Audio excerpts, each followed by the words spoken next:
New questions this morning about the source of a parasitic illness that has sickened thousands of people. Officials are still trying to pinpoint the root of Cyclospora after tests from Taylor Farms turned out to be a false positive.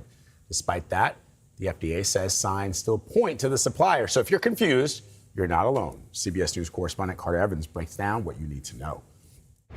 The FDA on Monday doubled down on its identification of Taylor Farms as the source of the Cyclosporiasis outbreak, saying its traceback investigation continues to converge on shredded iceberg lettuce from Taylor Farms locations in central Mexico. Can you give me an idea what might be going on at that farm right now?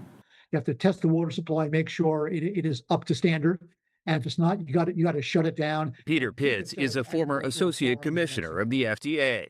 And do those farms in Mexico have the same standards of cleanliness that we do here in the U.S.? It depends where they're selling their products to. If they're selling their products to the U.S., they absolutely have to abide by FDA standards. Do they always do that is the question. Food safety experts say the contamination could have happened weeks ago on a prior crop. It may be the case we will never find out definitively where the source was from. Timothy Litton wrote a book on food safety and says he believes the investigation is moving in the right direction. Would you buy lettuce tonight? Yes, but I go in knowing the fact that we live in a complex food system and there is no such thing as zero risk when you eat fresh produce. In an effort to reduce spending, the federal government has made cuts to public health programs like FoodNet, a pathogen surveillance system. But health officials say it has not impacted this investigation. These cuts have basically hindered what we need to be doing more of, to move the ball on what we need to do to sanitize the produce, and also to build out new techniques for tracing and investigation and outbreak surveillance. This is a problem that is bigger than any one administration. All right, Carter Evans reporting. Thank you, Carter. Appreciate it. And all the confusion, Kelly, over the outbreak is having its own economic ripple effect. So Taco Bell is now reporting a drop in foot traffic. Some salad bowl chains are sending out emails to reassure their customers their lettuce is safe. My lunch is usually a sweet green. Haven't been to sweet green in like a month. And I don't know. They can't. The problem is that it feels like because of the layoffs and the firings at, CDC and FDA and all these places, because of the HHS secretary and, his rationale on what matters and what doesn't, I don't know who to trust.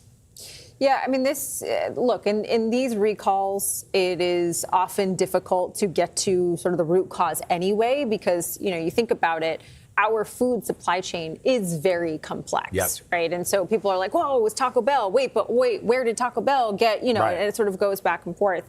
I do think from an economic impact, you are seeing people avoid Taco Bell. You are seeing people avoid buying produce. I mean, I'm definitely using this as an opportunity to justify my consumption of carbs.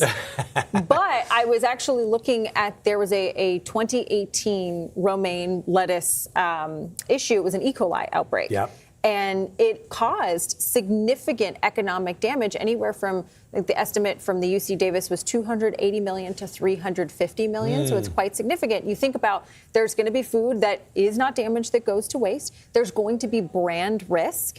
Taylor Farms, that name has been thrown out. It was a false positive, but people now are probably going to go to the store and say, looking for it. You know what? I'm just not going to risk it. And once that is out there, it's hard to come back from. It's interesting to me that Taco Bell is seeing a drop in foot traffic because on social media, which is not the real world, I get it, but I've seen a lot of love and support for Taco Bell. People are saying, look, I ate you even before this gave me. Taco Bell is infamous for, Taco Hell, right? And people love it, but it's so delicious. I love Taco Bell, and people on social media are like, look, I would go to the ends of earth for Taco Bell. The fact that they recall the lettuce and that they're not putting it into their foods is great. People are still going to go. Yeah, but, there will be some brand risk. But I will say these things, they also do bounce back because people do need to eat their greens, even if we don't want to. And you can also think about local. That's the other thing, the message that people have been talking about, hiring from local farmers and people who grow things organically.